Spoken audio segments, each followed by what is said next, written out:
Næst tekur til máls Katrín Oddsdóttir Kjósvel. Takk, Salvör Nordal. Kæru vinir, ég ætla bara að renna örsnögt í gegnum einhverju púnta sem ég hef búin að púnta hjá mér og þið gefið bara eitthvað svona merki að það var sátt. En fyrst þá langar mig til að segja við Pétur, vin minn og sessufélaga, að við í allri hreinskilni ræddum þetta mikið með rétt til lífs og þetta er efnisleg ákvörðun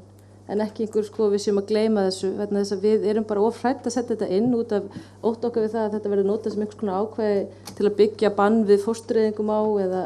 einhvern veginn gagnálita að það sé þá ekki réttur til dauða og annað. Þannig að við vildum fara þessa leið en ég vek líka athygli á því að það gerði líka stjórnarskrárgjafinn 1995 þegar mannréttindakaflanum var breytt þó að Mannréttindasáttmáli Evrópu kvæði skýrt á þennan rétt til lífs og ástæðan tel ég vera svo að við erum svo heppin að búa í landi þar sem rétti til lífs hefur ekki verið ógnað mjög lengi og við erum að búa til stjórnarskrá í kjölfar efnahagskreppu og það að setja inn rétt til lífs gefur eitthvað með til kynna að við sem erum að búa til einhverju stefnubreitingu í þeim málum hvernig Ísland hefur hagað rétti til lífs en það alls ekki ámælisverð einhvern veginn svo framkvæmt hjá okkur þannig að við tókum þessa ákvörðun yfirvegað en að sjálfsögðu það kemur að lokum til þess að við getum greitt atkvæði og ég kannski beina þessu líka til Írisar hverju eina grein og þá skil ég vel að fólk vill ekki styðja einhverja því það samrýmist ekki skoðunum þeirra en kannski ég fer bara beint í það að þá lágum við alveg yfir breytingatillögunum þínum Íris með menningarlegu verðmætin og við hugsuðum að við hefðum kannski getað komið til móts við það með því að setja inn dýrmæt til þess að vera að tryggja það að við verum ekki að tala einhver svona allt og ekkert og svo hugsuðu bara að þú myndir þá segja okkur hvort þetta myndi nægja að við erum að ganga nægilega langt eða ekki og þá myndum við þá reyna að kljúa þetta minni sundu til þess að mæta hinni tillöguðinni að greiða atkvæði í sitt hvoru lagi en svo náttúrulega varstu veik þannig að við gátum aldrei búið þetta alveg undir því þannig að það ástæðan fyrir að við reyndum svo sannarlega að koma til móts við þetta og hvað var það fjölmiðlagreinina og að setja hana inn eða út úr kaflanum þá það bara gaman að heyra sér svona margir sem að álita að hún eigi kannski að vera hjá okkur áfram hins vegar var ég ekki alveg ánægð með Þorkel sem að gaf í skyn að undirstöðu kafli var eitthvað með svona æðri og hreinni og mikilvægir heldur mannréttindakafli en þar greinir okkur á okkur vinina. Þetta allt þetta mikilvægt. En við skulum sannarlega leggjast yfir orðið með ágangin í 3. grein vegna þess að það sem samt mikilvægast að fatta það og það kannski svarar talsvert margum spurningum sem hafa komið upp að við erum að reyna að gera þrennt með þessu ákvæði. Við erum að kveða á það að það er stjórnvöld sem eiga að tryggja mannréttindin, að þau séu varin í landinu, 1. Númer 2, og það þetta skrýtna þarna á hverjum tíma, þá erum við að reyna að vísa í það að mannréttindi þróast og það ekki efnislega sama merking í dag og á morgun og þarna innifælið svolítið þessi síaukna vernd sem við vorum að reyna að tala síðast sem að þótti bara ekki gott að orða þannig að þetta raun og veru svona þessi breytilegi faktor þá má vísa kannski til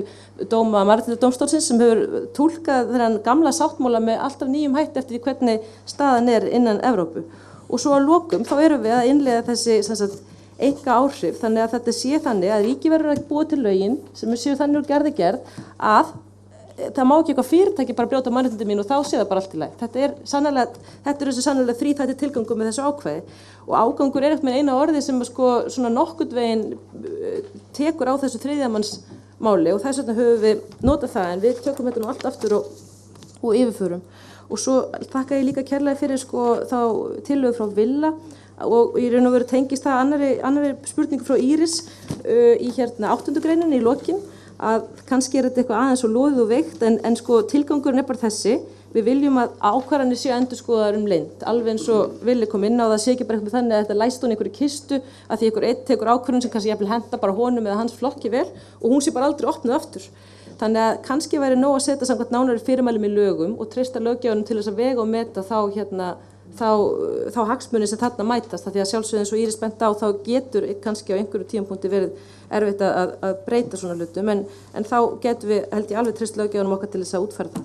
þannig að það finnst mér vera góð lending Pavel talaði kafla þjóðrendingu og þjóðrembu, já, við kannski erum ekki alveg sammála þar en við reynum að hlusta á allar þessar skoðanir og ég sakna náttúru Íslands og friðhelginnar rosalega, ég skal bara segja ykkur það mér langar að hafa þetta svona en við verðum að reyna að finna einhverja leið til þess að sem flesti geta staðið með þessu skjali og til þess að vinir Þorkels ekki að gera grín að okkur eitthvað stórt í bæ en ég hef á tilfinningur að þeir munum bara gera það hvað sem ég held að þannig að sumir baráttur eru bara ekki sér tapað en ég kannski mætti bara biðja Íris þig að hjálpa mér að því með þetta í sambandi við aðra málsgrein Af því það kannski skýrar að orða þetta eins og Gísli var að tala með neikvæðum hætti og segja bara að við skulum tryggja það að það verði ekki skertur aðgangur að neti og upplýsingatækni. En netið því miður vinir mínir langlífara en okkar stjórnarskrá, það get ég fullyrst held ég. Og ég held að við erum að tala póstsendingar og símtöl og alls konar í þessu skjali og það verður miklu frekar aflagt þegar við endurskoðum þetta heldur nokkur sinni netið. Af því netið þessi líka þessi innihaldið. Við erum ekki bara að tala um tæknina, heldur að það verði ekki ritskoðun í innihaldið sem á internetinu og þess vegna er svo mikilvægt að nota þetta orð. Nú svo, ætla ég alveg að búin þetta. Já, eitt verði að tala um og það þetta með vopnleysi í sambandi við fundafrelsið og þetta held ég algjör miskilningur að ef við setjum vopnlausir inn þá séum við eitthvað betur sett. Ef við setjum vopnlausir inn þá bönnum við veiðitúra, þú veist, í raun og veru. Menn með safnið saman vopnlausir og fara upp á heiðar, skilurðu, með vopnum. Og ég meina eina sem hættulegt vilji til að meiða aðra mannesku. Ég get drepið með bjórflösku eða skóreim. Vopn skiptir það bara nákvæmlega engu máli. Þannig að þetta er bara rosalega konservatífur hugsunarháttur á því að hugsa bara við skulum bara vera vinir og ekkert vera skilgreina það að geta með okkur vopn. Ég get drepið Pétur með eggi, ef ég ætla mér það. Samfærið það hristir samt hausinn. Ok, þannig að ég held við alls ekki að setja vopnlausir inn, af því þú veist eins og við séum eitthvað vön því að beita vopnum gegn hvort öðru á einhvern hræðilegan hátt. Svo held ég þetta sé nú alltaf að vera komið hérna. Katrín Fjeldsted, já, við komum örugglega því að við getum greitt atkvæði ein. Ég held að þá getið þið pottið sem eru mjög ósammála þessu ákvæði valið að styðja það ekki. Er það ekki eitthvað rétt skil hjá mér? Jú, ok. Þannig að ég kannski bara myndi þá biðja að skoða kaflann í heild sinni núna og svo greiða þá atkvæði gegn þessari grein þegar þar kemur. Og svo þetta með þjóðurlögin, við vorum búin að taka eitthvað snúning á því en við skulum skoða það allt saman betur. Og Andrés, hann náttúrulega sérlega talsmaður barna og ég vildi óska þess að heimurinn væri eins og Andrés vildi að væri, ég geta bara sagt það. En það erfitt að setja þetta inn og nú erum við búin að fá eitt mjög skýrt álit frá mjög góðum sérfræðing sem við vorum bara öll efnislega sammála og við bara fylgdum því. Og ég held að ef við förum eitthvað frekar að reyna að dansa í kringum þetta allt saman þá bara fer dýrmætur tími í súginn. Þannig að ég efast að við tökum annars snúning á barnagreinina en ég get ekki talað það fyrir hönd allra. Ég var búin til þessu og nú er alveg búið. Ok. Já, að síðustu þá vil ég bara segja ykkur að þetta orðalag í síðustu greininu, 30. grein, að þeir skuli ganga framar öðrum lögum, það komið frá Björgu Tóra á fundum okkur, þannig að henni fannst þetta ekki skrýtnari svo og hún stakk upp á þessari leið, Og það var kannski ekki síst vegna þess að við vorum öll búin að hafa áhyggjur af því að vera búið til einhverja opna